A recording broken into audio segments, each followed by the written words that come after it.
All right, hello. So we're going to get into the decade of programming. So I've done quite a bit of work on this over the past couple of months. Originally, it was supposed to be set up for my VA7, VOS 7 presentation, and they pulled the plug. So I figure why not just release it here. The general idea is to review 10 years of periodized programming with adult Gen Pop and see the good, the bad, the ugly, and see where I could have done differently or better.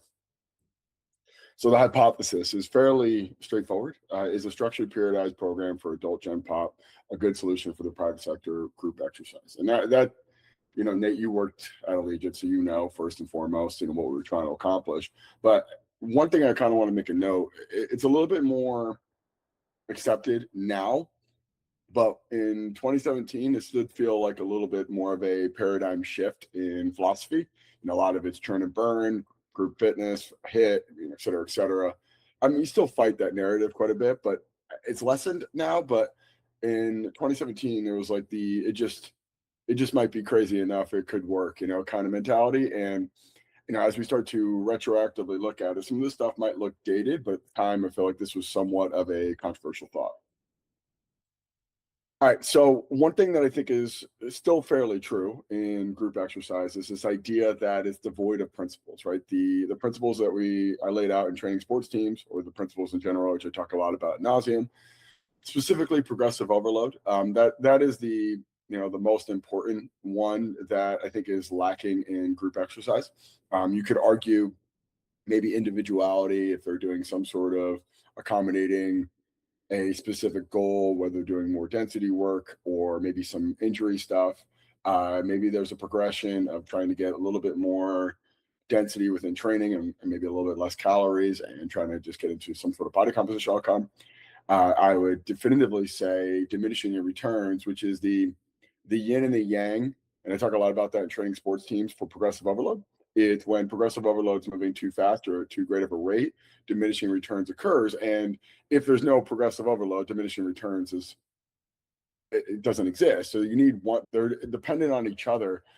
But the other end of it is we're probably hitting diminishing returns quite a bit with adult Gen Pop and the HIIT and aerobic, or the more cardiovascular focus. And then reversibility. I do think that's pretty common thread in terms of like most people are training year round. But what we see, and I think this is the thread that we try to figure out, is not necessarily trying to create a monopoly on strength training, but the reality is it's a super high churn business, adult group exercise. And more times than not, year over year, that you're going to have a very hard time retaining customers. And that goes into just egregious marketing expenses, goes into a whole host of other things. But as we start to quote unquote break down what is it like, really the flaws of the whole fitness industry, and it could be a chicken or the egg, it's devoid of principles and it leads to an outcome of very high churn and not really ever determining the efficacy of something. Most people just change locations and do the same thing, whether it's through a class pass or just finding some similar studios that focus on HIIT and circuit stuff. And we don't really know if it's actually making a tangible difference because there's no before and after, there's no controls, there's no really good research methods here. So that's what we set out to do. And one of the things that you look at it of why this is, and I'm not going to give everyone the out because I think there's such a low barrier of entry to opening up a gym, and most people who lack context of what they're doing and understand the risk associated with what they're doing need to be more formally educated. But you can see why businesses typically gravitate towards this. Customer has control when and where they go, right? So autonomy drives what the business is right? So if they only want to do aerobic circuit stuff with high energy and high enthusiasm, that's going to drive the market. And I think that's a true thing no matter what. You're selling products that people want. So if we're having the best idea in training, but no one wants it, it's not a good business. It has a very low barrier of entry. It's non-existent to begin with. Franchises want cheap, high churn labor to provide more profit. It's about cutting costs and really just getting as much profitability from their members by having a very avatar of a coach, young, enthusiastic, being on time, really not much more qualifications you need from that. And I think it's well-intentioned, but it compromises integrity, right? The idea, which I've talked about in Foundations, is this confusing negligence and ignorance is that like they don't know, so they don't know they're doing irreplicable damage, but there's no excuse, right? Versus they do know and they are still choosing to do it. And let's say that I chose to do a hit because it's just easy, low hanging fruit, it's easy money. That would be me being negligent. I know better and I'm more aware of the consequences of that versus an untrained, unqualified person. They don't know, so they're just ignorant. So here's our proposed solution. Let's provide a structured strength and our periodized program for adult Gen Pop. Let's appraise movement quality. Let's have consistent progressive overload, and let's drive our programming through data. So what is an OKR, right? And I think the thing that you look at it from looking at the high churn and what a normal business structure really is in terms of group fitness is in order to best appraise whether you're making an impact or not is, and I know this has a kind of an agenda to it and that like it's better for my business that I can exponential growth. But I do think from a good research method is I need to have some sort of consistent input to really determine whether it's effective or not.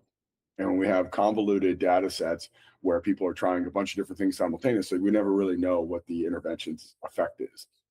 Can we average 3 times a week or 150 sessions a year or for 50 weeks, right? That's the really important thing. And one thing I'll tease out here is consistency above all other variables is going to be the most important one. So key result 1 in terms of what we're trying to do to get to that objective is rep integrity. We want to have a predetermined and adhere to technical standard. And we'll talk about coaching and how we've been grading that. But the thing is we don't have a technical standard. It's hard to really tell the effectiveness of a program. So what is a squat? What is a hinge? What is a push? What is a pull? And are we hitting that every single time?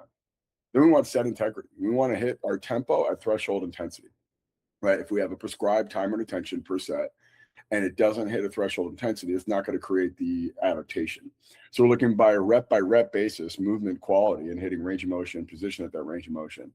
Then we're looking at set integrity of maintaining the entirety of that set at threshold intensity, right? It's not super sub-maximal and basically just not pushing themselves. They have to push to some sort of threshold to create some sort of progress. And then we need to clearly articulate for key result number 3, what is progressive overload and the strategy that we're trying to accomplish week over week. And if we could do those 3 things and get people 150 sessions a year, what is the result of that? And that's what we're trying to figure out from this. Training structure. We utilize a 3-day total body strength training program, antagonist pairing. So upper body or lower body push with an upper body pull and a lower body pull paired up with an upper body push. We're going to utilize an undulating periodization. So alternating between accumulation and intensification. General idea is you compartmentalize a goal. So we're looking to get them 1-month increments and creating a goal from month to month. Avoids the burnout and the monotony effect, which we're going to break down monotony quite a bit. And then it's going to follow a 4-week build over the course of the training block, right? So we'll open up with a 70% relative intensity. We'll call that a base. It's going to be about a 3 to 4 rep in reserve, right? And then from a velocity perspective, which I don't have listed here because we don't utilize velocity on every single lift. If it doesn't have a barbell, it's hard to track velocity. But that would be in this like the 0.45 to 0.5 meters per second if we're looking from a 0.2 meter per second increment. Oh, I think I got another person here. Oh, I think I am still recording here. Hopefully that's still recording here on my end. All right. And then we go into a load, 80% relative intensity, 2 to 3 reps in reserve, and then another load week. So 90% relative intensity, and then 1 to 2 reps in reserve, and then a performance week. So we want to get as maximal as possible. And the analogy I tell all our clients is we got a towel full of water. Every week we're squeezing a little bit more. When we get to the 4th week, it's really hard to squeeze out water. So we got to really effort. We got to grit and bear. We got to get white knuckled, and we got to really drive into that. All right. Then we look into the periodization. And, you know, for the folks that have never worked with me, like I do really adhere to the idea of long-term planning. I do. I think it's a general roadmap. It's something to give some perspective. We align it with our marketing. So we have a bunch of other things that go into it. But generally speaking, a calendar year is going to have 13 4-week training blocks. And we want to just lay it out. You know, what is the protocol that we're doing? What's the quality we're trying to work? What is the accumulation versus intensification category? What's the tempo? What's the rep length? What's the sets and reps, time retention? How many total sets? The average volume, the average intensity. And this builds into our strain and monotony scores. All right. In terms of rules of our periodization, excuse me. One was we're going to have alternating accumulation and intensification. The reason why we want that is because we're pretty much driving body composition and lean muscle mass year round. I mean, that's the true north here when we're really looking at it. If we're going to press someone against the wall and ask them what they want from training 3 to 4 days a week from us, and they're telling me they just want to get stronger, they don't mean that. and I'm being serious on this, I really genuinely speak, people only really care if they look better. They want the added benefit of being stronger and more capable. They don't want the pressure of having to really like not look better from the effort they're putting in, right? So they want to say that what they're doing is making a difference. And I think when we look at accumulation and intensification, it's going to fall into what's going to drive lean muscle mass and body fat loss. All right, so we're going to have 7 accumulation blocks and 6 intensification blocks. Now, as you look through the breakdown of this, it's going to skew more towards the middle of the qualities. And the qualities have power, relative strength, functional hypertrophy, and muscular endurance. We're going to spend most of our year in this 20 to 70 seconds time under tension. From a adaptation, we're building muscle, we're burning fat pretty much year round.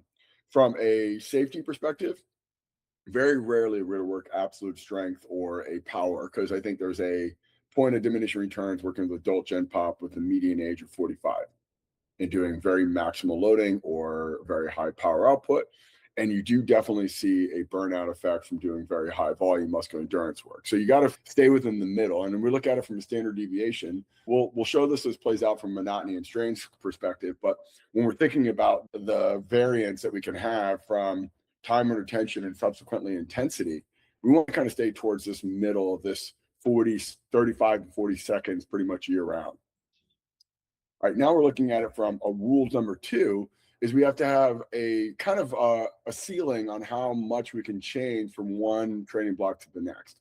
You got to remember, some of these folks are working full-time jobs, have kids, maybe not the most genetically gifted athletes in the world. So having massive variance from one training block to the next can be met with a lot of breakdown and residual fatigue, right? We track sleep, we track wellness. You'll see lower wellness scores and less sleep. We'll see grip strength go down. We'll see iso dipole go down. We'll see RSI mod go down. We'll see peak eccentric force go down. We see all these things leading into CNS fatigue. And we want to make sure that we're conscious of that by not making a hard training through a full range of motion, maintaining optimal position, compounded by just having massive fluctuation from one training block to the next. We want a smooth, gradual transition. So no more than a 15% intensity change from month to month, which kind of creates a order of operation. So we can go from power, relative strength to hypertrophy. That's like the transition, right? So if we're going from an intensification to accumulation, we really only have one progression because we can't go more than 15%. Then from hypertrophy, we can go back down to functional hypertrophy. From functional hypertrophy, we can kind of break into a muscular endurance. And then from that functional hypertrophy or muscular endurance, we can go back to hypertrophy. But we can kind of create this like order of operations and moving things in directions that we want to go and maintaining this like simple hierarchical structure going from one training block to the next. So we don't have to do that. Or we can just say, okay, what's the variance from intensity from one block to the next? The intensity becomes tough when you start to use a lot of these a longer time under tension per set, which you'll see as we go through, or we're using dynamic effort. So a general working operation is from power, relative strength to functional hypertrophy, from functional hypertrophy to muscular endurance, from muscular endurance to hypertrophy, from hypertrophy back to relative strength and power. All right. Rule number 3, we want to keep continuity between an accumulation and intensification block. So we want to have 2 blocks in a row with the same movement patterns. So for instance, we're going to do on our block 1, block 2, a front squat, neutral grip pull-up, trap bar dead. On blocks 3 and 4, we'll do a back squat, dip, and Romanian deadlift. Block 5, we like to incorporate a little bit of unilateral work, some different positions or patterns. So a chin up and a deadlift. So, and a split squat, chin up and deadlift. And then we just repeat that process again. So you're looking at through the calendar year, we're going to get those pretty much 8 functional hypertrophy blocks. But then the exercises within that to allow them to develop. So always get an accumulation and intensification for each one of these patterns. We're going to spend 4 months front squatting. We're going to spend 4 months back squatting. We're going to spend 2 months doing split squats. And we'll just keep that rotation going through so we can build in that motor pattern. Plus, in terms of the perceptional load and the relative awareness of the load, we have a better understanding going from one block to the next. And the thing that you'll figure out when we do more advanced protocols, when we do longer time retention, we get a little bit more creative with exercise order. You start to see the opportunity cost of having too much variance and too much variance with exercise selection cost you negatively for those base load weeks, and we're not going to get to where we really want to get to till way too late. All right, so let's talk about our program structure in this. So when we break down all of the 10 years of the programming, and I put it all into Gemini, and I said, okay, give me the good, the bad, the ugly. We had 124 total training blocks. The most frequently used protocol was wave loading. So either 753, 753, or 642, 642, or 321, 321. And I mean, I've actually incorporated a single, but increasing the intensity and then dropping it back down and then building back up. But wave loading is the most frequently used. Why? Probably because I can use it between functional hypertrophy and hypertrophy pretty easily. Then we look at relative strength was the quality I most used, and that's broken up in that like 0 to 20 seconds, which was interesting. I didn't realize I was doing that. And then the most often used tempo was 2-0-XO, and the most often used rep scheme was 5 sets of 6 to 8. So between those rings, like, okay, now I know what my pattern is, right? So when you're not looking at it year to year, we kind of base the next year's decision on like a 24-month. Let's not do the same protocol back-to-back years, or try to get a little bit more variance with the same protocol. But that's kind of the way the dust settled in terms of what my pattern was. We have a classic inverse volume intensity model. So we systematically alternate between the two phases.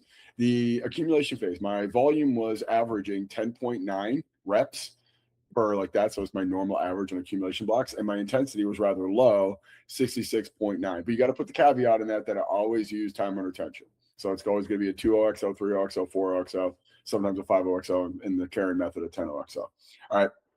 And then we look at it from the intensification. Volume was actually really low, and the intensity was moderate. I wouldn't say this is high at all, but the thing that becomes interesting about the intensification, especially with the adult group, is we're spending most of our time looking at this 20 kind of second parameter, but then we incorporate some dynamic efforts, some power stuff, some complex stuff, which lowers the average intensity during intensification blocks. Long-term progressive overload was achieved. So if you look at the strain, which is the overall reps or total volume times intensity, we show a clear upward trend year over year, right? So from a progression and a progressive overload perspective, not only are we seeing that within a micro scale, it's fractaling out to a macro scale. So year one, our strain went from pretty much 2020 to we went down slightly and down again, but then we started showing an upward trend year over year until this past year where we have the highest total overall strain we have there through. So we're seeing spikes, we're seeing different things, we're seeing different variances.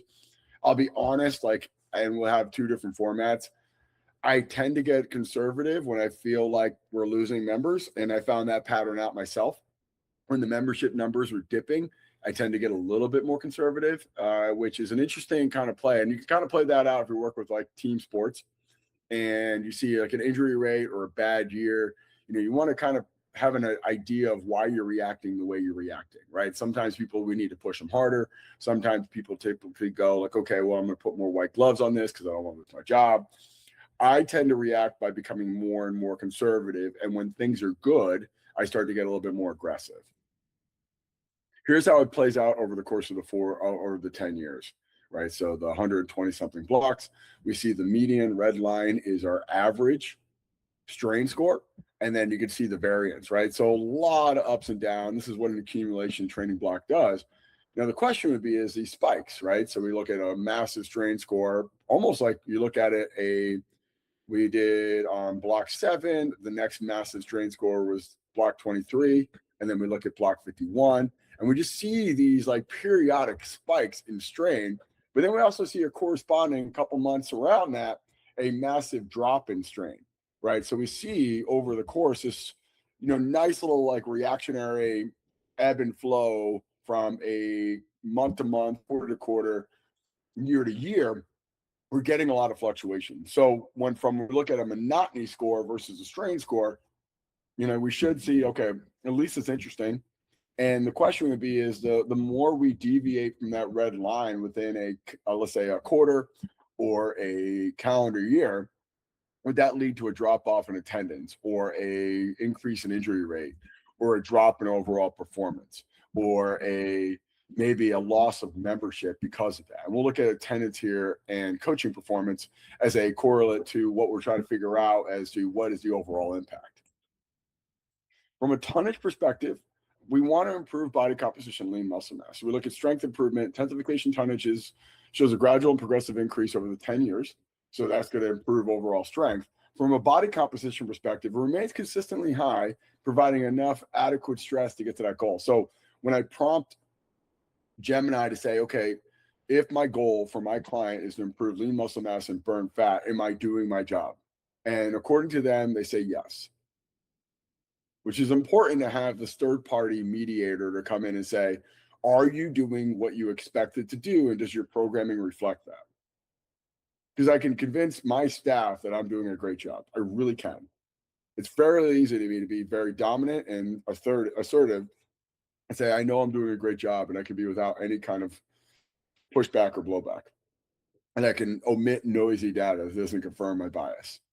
I think it's important that we have this third party come in and just to appraise whether I'm doing what I set out to do, and am I willing to take that information, which kind of goes into the next levels. So feedback, the negative, right? And you got to prompt any AI, whether it's Claude, Chat, Gemini, to say, okay, give me really honest feedback here. And I want you to be brutally honest. And sometimes I add mislabeled intensification blocks. And one of the sort of things to go through is, what is the absolute need for dynamic effort with a person that wants to improve their body composition? And part of it's fun. Part of it, it's like, it's a change of monotony for me, the coach, but is it actually really driving the outcome that the person wants? And that becomes a very interesting thing to go through. And there's like a loaded aspect of it, of the residual from doing 4 weeks of intensification block. And we toyed with the idea of like certain blocks maybe going to 2-week meso, and then certain other blocks maybe going to 6-week meso. It's just cleaner to keep a 4-week training block, but the dynamic effort or a extreme muscular endurance effort, like a 6-12-24 or like a GVT or German volume training, like these things will typically lead to high burnout or just high this boredom because they're just not excited about it anymore. So having some just awareness of, why am I doing this? And is it actually really helping that? Sometimes the intensity is too high in intensification, right? So I'm in accumulation. The Dublé method, which I did in block 40, was 87%, which, it's accumulating volume in a different way. But again, it's a fair feedback, right? It doesn't seem like it's consistent with my other things, but not bad. I mean, looking at it, of the 124 blocks, like either it was mislabeled or inappropriately like progressed. You're looking at 7 out of 124 blocks is like, maybe those were misses, right? And one of the things that we do with the coaching staff is give me like their feedback on a scale of 1 to 10, 10 being they loved it, 1 being they hated it, and giving a grade on that. And like I want my staff to be graded, and they're more like graded the workflow or the logistics of it, or just how much of a pain in the ass it is, or how hard it was to explain. But as we start to break down that just feedback loop of what is good, what is bad, how do you define good and bad? Again, I'm very good at convincing myself, like we all are, that I'm doing a great job. The question is that actually true? Recommended programming changing. Clarify labeling. And this is a communication thing, right? So if you talk to your staff, like, do they really understand what intensification means? Do they understand what accumulation means? Do they understand that a dynamic effort is a lead into something better, or is it actually necessary, right? But relabel low load speed work as intensification speed, so that'll help with clarification. And hopefully our customers will have a little bit more transparency of what we're trying to accomplish. Increase load variability, deliberately widen the difference between phases in later years by making accumulations lower intensity and intensifications higher intensity. So they're recommending more strain or more variance from one block to the next. And then enforce time and retention. So i.e. 4.0XO or 5.0XO tempo with higher volume or higher time and attention blocks, so I can express the quality that I'm trying to develop. I thought this was all really good. Now let's start to look at through like some other metrics. So we talked about in our objective, number 1 is 150 sessions per year per client. So one thing that we can look at is the effectiveness of a program is, I can convince myself I'm doing a good job. But what doesn't change is, are people showing up at a higher amount year over year, right? So our membership number changes, our coaches changes, we add locations, we close locations. What is the average or the weekly attendance week over week, year over year? And you can see that as the ultimate like blood pressure or pulse of your gym. If people are showing up, it means at least a couple things. One, they're definitely not getting hurt, right? So that's a pretty good litmus, right? So if people are showing up, they're not showing up because they're injured. We're not a physical therapy studio. We're not a chiropractic. We're a gym. And if they're hurt, they're not coming. It's just facts. So that's a good indicator. Number two is they're getting better, right? Typically, people stop doing something if they don't feel like it's getting them any value. And they're getting better is a relative term to what you're looking to get. But if they're improving the lean muscle mass, decreasing the fat mass, or hitting some metric or number that makes them feel good about their training emphasis, it's going to make a big difference in terms of their willingness to show up frequently. And the final one is, do they like it? Like, they're not going to show up to something they dislike, just a fact. They have the autonomy to go where they want. They have free will to decide what is the best gym for them. So if I can start to tease out, okay, they're not getting hurt, they're getting better, and they like it, I'm doing a good job, right? And the other elements of that, tying into revenue, tying into staff morale, staff performance, et cetera, we can start to go, okay, like, are we doing that? But remember our objective. It's showing up 3 times a week for 50 weeks a year for 150 sessions. And year over year, you're looking at the weekly attendance, and this corresponds with a bump in membership number, but the members that we have, they're always showing up frequently, right? So 128 per week on year one, 277, 386, 381, 442, 450, 423, which, I'll tell you what happened that year. It was the year after COVID where we had this massive spike and then the rails fell off. People just stopped going to the gym after they had this like massive rebound effect. And then, okay, we recalibrate, we start building back up. And now last year was our best attendance year to date. This year is projected to be higher. We'll see how it plays out. Which is interesting though. I've been like tracking asked Gemini to predict week over week the average attendance. And I'm not lying. It's like a standard, it's probably like off by like 2 or 3 people. Like a couple of weeks are like spot on. Like, it's pretty scary how much they can predict the pattern. All right. One thing that I wanted to work through is a hypothesis I had, was what impact does a certain quality or certain protocol have with attendance? For instance, a theory that I have, if a strain is too high, we'll see a drop off in attendance over the course of 4 weeks. Or if the training is too monotonous, meaning that we're going to do dynamic effort and we're going to keep the same intensity but try to move it faster for 4 weeks, you'll see a drop in attendance. Unfortunately, there's no clear metric to substantiate that hypothesis, right? And it could be something, you gotta tease out your subconscious in this and saying, don't think you can engineer psychology. And I think that's an important lesson. And when you're trying to go back and forth with this overall, what am I trying to accomplish with my programming? Yes, I'm trying to increase lean muscle mass and decrease body fat, knowing that it's a service industry and we're going to work with people, not robots, and trying to gamify essentially the protocols to make it more engaging and exciting. High attendance is achieved across all levels of strain and time and attention, and really just suggests that overall, like, just keep training hard, right? That's the only really thing that matters, and people will keep coming. Acute to chronic ratio, so that's pretty much just taking like an average RPE and multiplying it by 60, which is the length of our session. If there's a sudden change in workload, and we see a massive drop, it's just an anomaly. It's nothing to do with the change in workload. Acute low workload spikes are not reliable, causing burnout. It's just other variables like holiday schedule or change of seasons, just various circumstantial stuff that we just have no control over. So from a predictability standpoint, you can start to look at seasons and holidays as more of an indicator, and maybe you start to adjust things like staff or make a less nuanced program so people feel more comfortable doing that remotely if they wanted to get a workout outside of the gym. All right, so what was the conclusion from comparing our periodization, our strain and monotony scores, our attendance?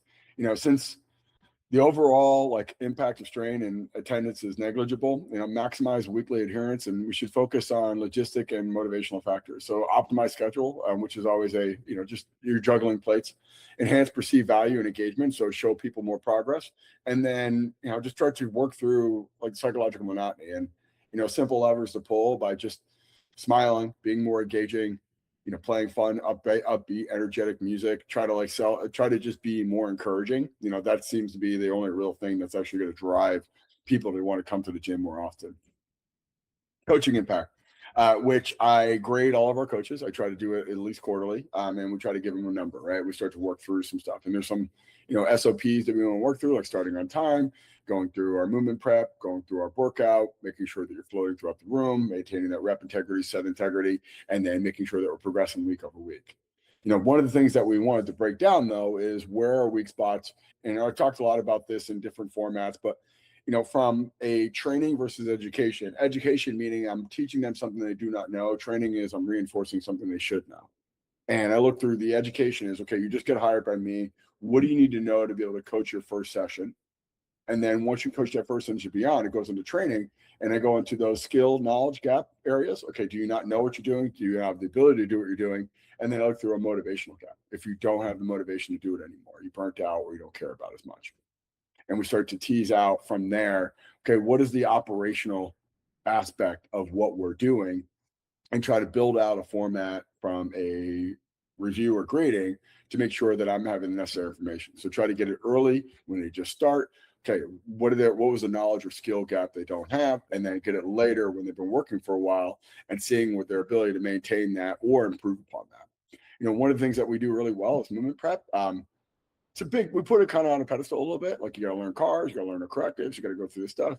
You got to practice. It's a big focal point, which is you're good at what you emphasize, as Mickey Marotti would say. We have high setup compliance, which again, like first impressions are important, so I want our weight room set up. I want it to be really spot on, having the iPads out, having the equipment out, having everything ready to rip. So good. We're good in a lot of areas there. Overall, we seem to create a positive and engaging atmosphere, right? People seem to buy into the notion of what we're doing matters and makes an impact. So the compliance on the front end is going to be really good. All right. One of the areas that we struggle with, and this is public speaking, really is a reliance to that, is the ability to articulate what we're trying to accomplish with our programming, right? So what is the purpose and what is the mechanics of what we're doing? And when we think about the variance from coach to coach, that is going to be the biggest, most glaring thing to work on, right? Our top echelon coaches are our best presentation of what we're trying to accomplish with what we're doing. Our worst performing coaches, and this is from subjective criteria from our members or customers, will be the ones that have the hardest time articulating what we're doing. So if we're thinking about areas that we can improve upon and not shying away, right? Like everyone who'd be listening to this call can probably understand at some level, okay, undulating periodization, 3-day total body, movement prep, moving like mobility of cars, and then corrective exercise work, reinforcing a pattern before that movement, they can kind of put together, right? The components of that are going to be whatever. That's not necessarily the focal point. But then you get to the protocol. Okay, right now we're doing a rest pause protocol. And it's 6 + 1 + 1 + 1. Now imagine a person that's not feeling extremely confident about what they're doing be able to articulate that. And they get a curveball question, or someone's not paying attention, or someone's not really engaging with what how they're describing it. That's jarring, and it's very unsettling for young coaches. So we start to review them, and the reliance on, okay, am I reading off the board? Am I looking at the group? Am I reading the room? Are they paying attention? And then the other end of it is, if they lack context of what they're doing, they won't believe in what they're doing. So if we don't have the ability to sell what we're doing by giving a great presentation, that's going to be difficult. And I think the easiest thing, we've talked about this for years now, is just do the damn program. Trust me, whatever it is you're trying to accomplish with your lifting program is not important. I know people get frustrated by that, but like I tell every one of our coaches, like, your time is come and gone. Like, it is over. It's not about you anymore. It's about everyone else. And you're going to become from selfish to selfless. You got to be focused on what the product that we're doing. And if you can get up there and nail the workout description, and you can break it down like nobody else ever seen, do whatever program you want. But if you suck at breaking down the program and our members are warming up while you're talking or stop paying attention, you better do the damn program. I want you to feel it. I want you to understand it. I want you to have a subconscious level of awareness of what is going on. So you're speaking firsthand. You don't have to speak firsthand if you know it. If you don't know it, you need to go ahead and experience it. All you're doing is our programming. Check your ego, check your pride. You don't know more than me. You don't know what to do more than me. Just do the damn program. And that will save you so much time and energy. Instead of like trying to catch up Sunday night before a Monday session, you've done the program all last week. You know what it feels like. You know the bottlenecks. You can anticipate things better. You can explain it in a way that's more relatable. Do the damn program. And I'll be honest, it's been a struggle to get people to do that, and I think it's an ego thing. I think private sector is a very interesting beast that people typically have more, pride in who they are and what they think they know. And I think when we look at private sector people in general, and it took me a while to get used to it, and I still get used to it, it's like the arrogance associated within the private sector off of the illusion that they have as much of an impact as they think to do, relatively speaking to a public sector strength coach who's doing God's work. And public sector guys are not always the best. There are some definitely weaker components, but I say this all the time in conferences, but I'll take the worst public sector guy over the best private sector guy any day of the week and twice on Sunday, because I definitely think they have a better awareness of what their job is and their role is.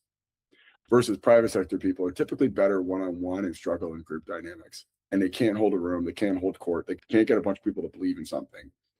And what I would say is like, this is like day zero for you. Like start over again. What you know doesn't matter. It's what you can do that makes a difference. And if you can't get a room to comply and bust their ass to have rep integrity, set integrity, and progressively overload every week over week, you're not valuable. You're just not. And I can get one person to do something based off of sunk cost or just because it's like there and I'm just picking away from them. It's a whole different story to get 18 people simultaneously busting their ass, training with great technique, maintaining tempo and range of motion every single rep. It's a different story. And when we look at the experience from this and the lack of programming communication, I know where it comes from. It's the ego associated with young coaches thinking they know more than that or they're better than doing the program. And then they suck at delivering the program. All right. So what is seen over time? And I don't think we've gotten harsher with our grading. I think we just gotten progressively worse. And I'll give you a little bit of an indication here, like for 2023, like Nate, you know this firsthand. I was pretty hands-on with everything. And then we opened up a third gym and I'm less hands-on and I have managers I delegate. And performance has gone down. And this is peer reviewed. This isn't like a customer who's like, I don't like Tim. This is peer reviewed. This is peers reviewing peers. And they have progressively graded each other worse and worse year over year. And it creates a systemic problem. Remember our objective. People are showing up more, but if we're not capable of maintaining rep integrity, set integrity, and progressive overload, we're going to struggle to maintain that number. And I think we're seeing this. I think this is an early indication of where we're at from a laggard perspective. Like we've progressively regressed in our coaching performance. And I think we see that with member feedback and overall performance and the perspective of a session. And this is on me. I got to take ownership of this. The rationale of the program makes sense. That's good. It's not an autopilot. I still want to hold myself accountable. It's not a programming problem. It's a execution problem. And being more diligent with staff education, being more consistent with staff training, getting rid of weaker components, the hire slow, fire fast mentality, which is difficult. And I talk about the churn rate of a member in an adult group fitness class. It's even worse with staff, but you can't make excuses about it. And I think there's a high time we're going to have to start to reckon with this will be our demise if we don't address it, or I won't address it. So going back to the original hypothesis and kind of wrapping this up, is a structured periodized program for adult gen pop a good solution for the private sector? And we'll go to our objectives, right? Yes, the average has been improved over year. So yes, I do think the program is effective and it's a good choice. From a perspective of rep integrity, Yeah, I do think people have maintained really good rep integrity. I do think our worst coach is better than most people's best coach, but it doesn't make an excuse that we're not living up to the expectation that we once had and we once did. From a set integrity standpoint, I think once people kind of get like what we're doing, they do train hard. Sometimes people come out the gate way too early, right? And they don't ramp, but it's not an awful problem. The only problem will be is, can we maintain rep integrity later, right? So better communication of what we're trying to accomplish and managing residual fatigue, right? We just came off a 6-12-24 block. So this week, you're seeing the residual fatigue with all of force tech analysis. Everybody is significantly down. Now, what is the reaction to that? I just say positive things. Like, that's what happens when you train hard. That's the result. You're going to feel like shit all the time. Have a good shitty day. Go out there and train your ass off. Give your best effort. And eventually you'll improve, you'll recover. But you got to sleep better. You got to drink more water. You got to eat more protein. You got to make sure you're taking care of yourself. And then the progressive overload. We stuck at communicating our program and what we're trying to do. It's going to be hard to progressively overload while maintaining our key result number one, rep integrity. So the synopsis is, yes, a periodized program with adult Gen Pop is a good idea. That to me is definitive. The thing that I think is more glaring is the compliance of our staff.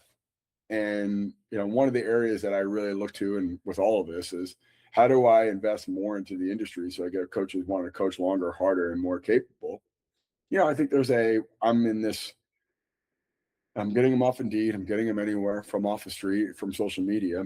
Okay, well, I got to be good with what I get, and I got to develop who I have, and I got to make sure that we're teasing out the bad apples, and then I got to hold them accountable. And when it gets into the situation of if our staff feels like they have leverage or authority over, when and where they'll work, that dynamic will not work. It has to be a shared experience. We have to have a mutual respect for each other, that the business needs to make money.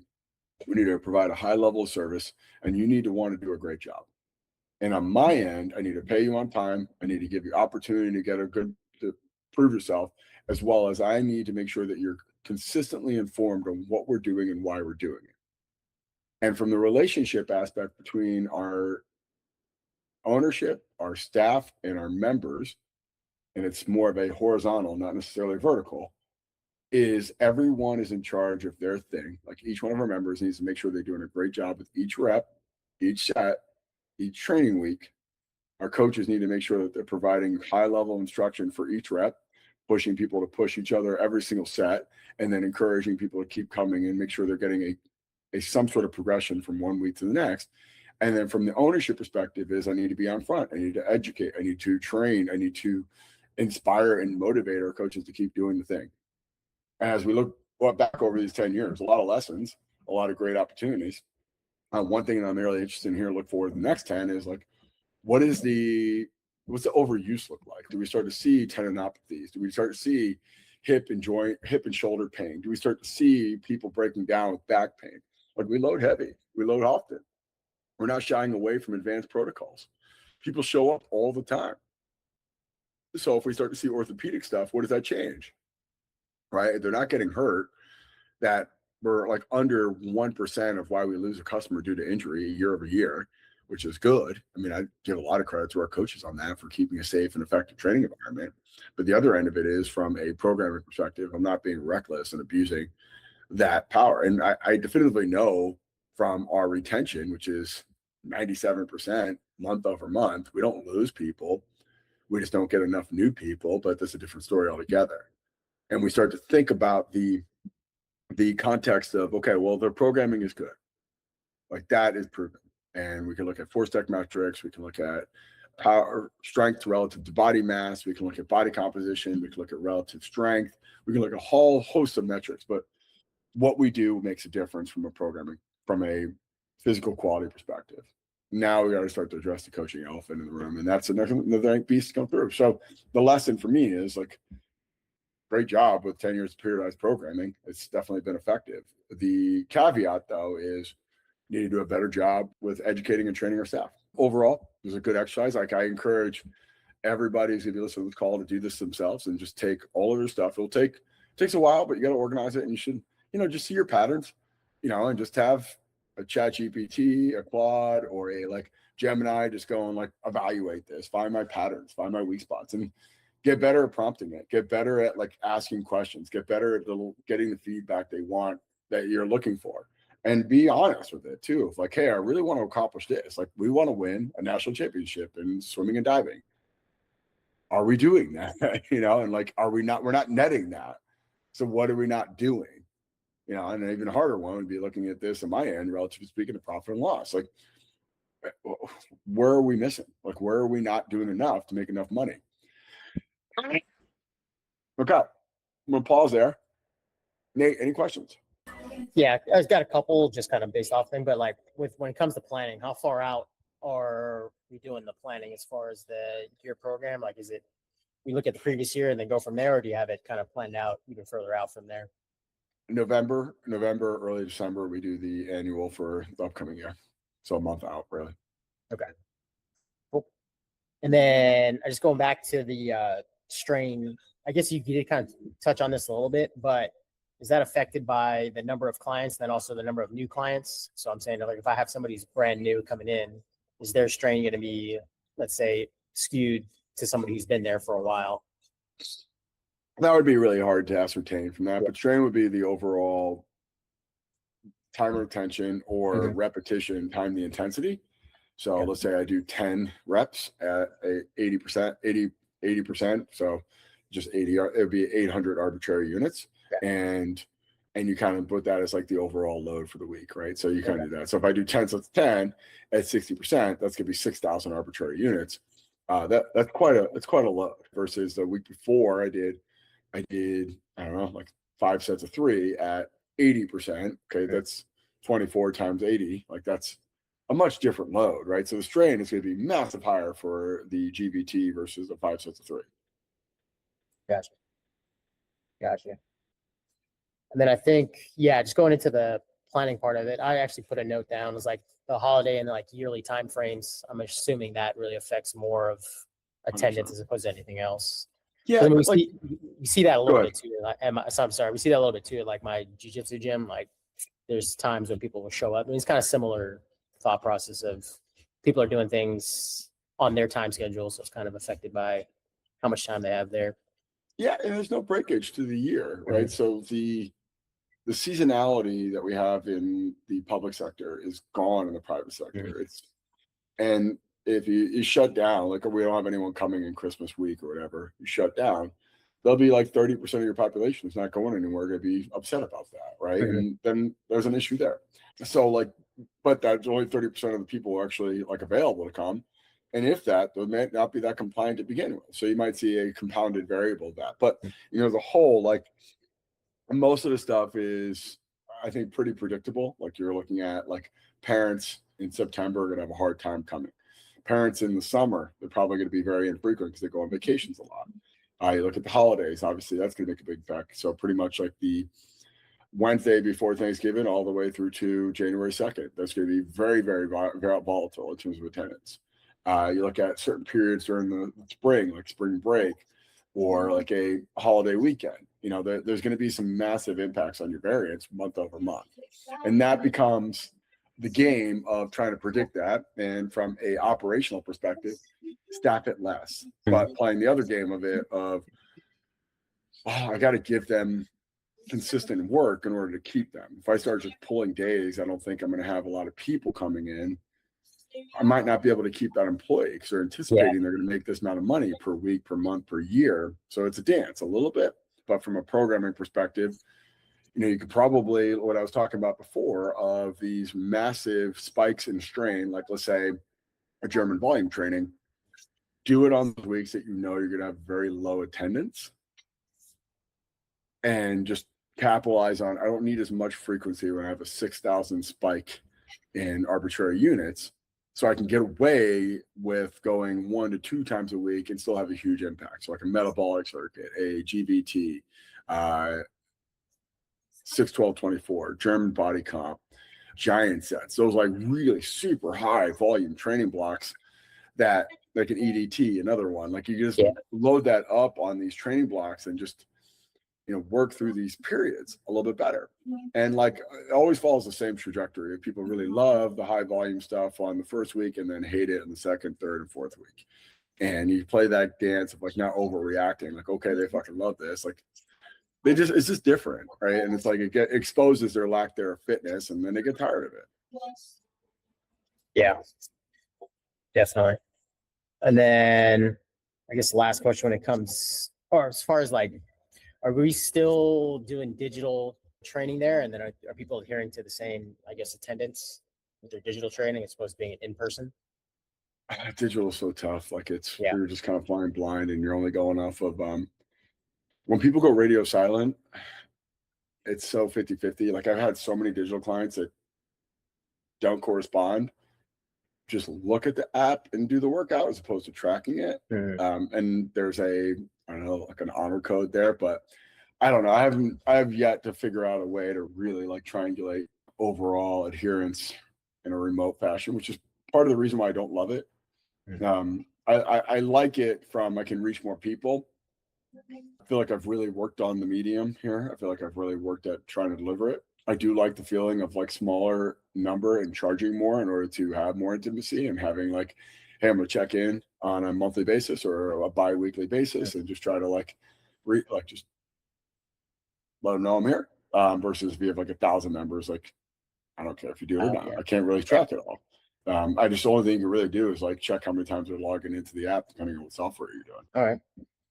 And then I know, I guess probably one of the struggles is you guys are running a high level program when it comes to getting coaches and then getting them good.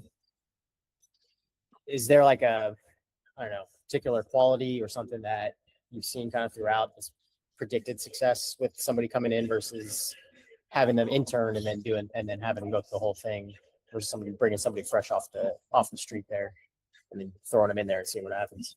Yeah, I mean, it's definitely a instinct, but a open mind and growth mindset to the things we're trying to teach. If they're resistant, if they're giving a lot of pushback or argumentative, they're just not going to be a good fit. And it's, I don't know, it's like I said before, it's the arrogance associated with thinking they know more. Well, if you did, you wouldn't be here. Like, unfortunately, that's the truth. If you were that good, you wouldn't need to work for me. And I think people struggle with that a lot. It's their realization, they're self-conscious about it, they're angry about it, and they want to just fight every fight. And they resent it, right? And like, it comes out in multiple ways. Like, I don't like the schedule. I don't want to get up early. I don't want to be here late. Or, the clients don't listen to everything I tell them to do. Or, I don't really love this aspect. I don't believe in FMS. I don't believe in, this. Like, what do I care? Like, why do I care about your opinion on this? Like, you just started. You're not even given any justification whatsoever. Like, FMS to me is a very interesting one. Like, the amount of people who have a polarizing stance on that is so crazy to me. Really? Like, it's so innocuous when you think about it. It's just not a big deal. It's very it's important to get some sort of appraisal. Yeah. And all it really is a provocation of okay, I'm gonna poke and prod and see if something hurts. And if I find it hurts, okay, I won't do that. It's like the doctor's like, hey, it hurts when I do this, and don't do that. It's that, right? And having this it's opportunity for discourse too, of oh man, you have 12 out of 21. You had 3 screens that were painful. Maybe I shouldn't be doing maximal lifting with you. Right. And then that back and forth of I heard back squat and deadlifts are the best way to optimize. Yeah, but for people who aren't as fucked up as you, what are we going to get from that? In having that this interaction with our customer.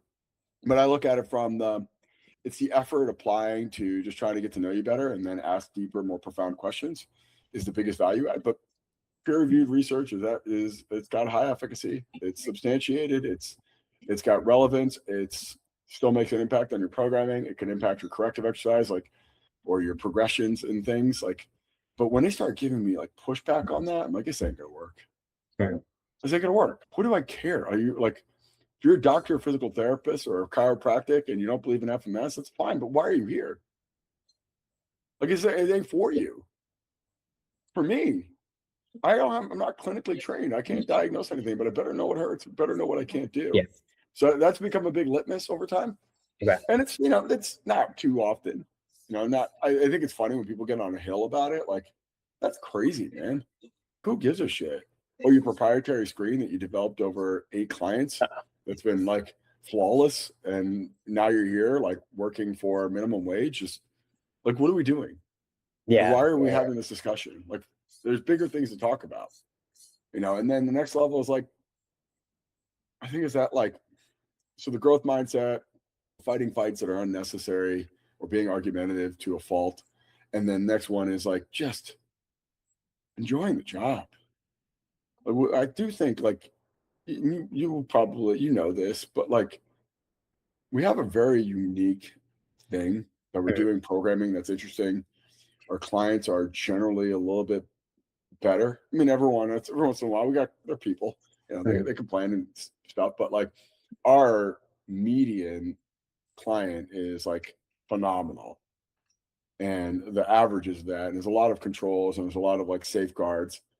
The only thing they really ask you to do is be professional, be prepared, and really give some sort of like great information. I do, and I will fight good fight of like, hey, make sure that you're being patient with someone. And if they're trying, give them your undivided attention. You don't have to love it, but I'd rather them try and help and get better than them not try and you be completely dismissive of them, and like having that discussion with your clients as well. Like, we're going to take in new people. It is what it is. Like, there's going to be new people and there's good and bad behind it. Like, you're going to start from scratch and you got to get to know new people. And that's tough for people. Change is always hard. And there's a certain level of intimacy you develop with a coach and a person you've seen like Monday, Wednesday, Friday at 5:30 a.m. for years. And then there's another level of maybe they've developed some blind spots and maybe they've gotten complacent and maybe they start to ignore very important things that we need to address. And when a coach is giving you feedback, it's not that coach's fault that these are correcting something. It's the other coach's fault because they didn't correct it. Yeah. And the seniority that people feel like they have when they have, or the jurisdiction they feel like they have, like, well, such and such never coached me on that. Well, maybe they stopped trying. Maybe they stopped caring as much as they should. Maybe they do say something. Like, you're not doing a good job. Your technique's not as good as it should be. Your range of motion is faulted. Your time and attention is not there. Maybe they just got tired of talking to you about it. Maybe someone needs to address it with you. Like, what are we trying to get here?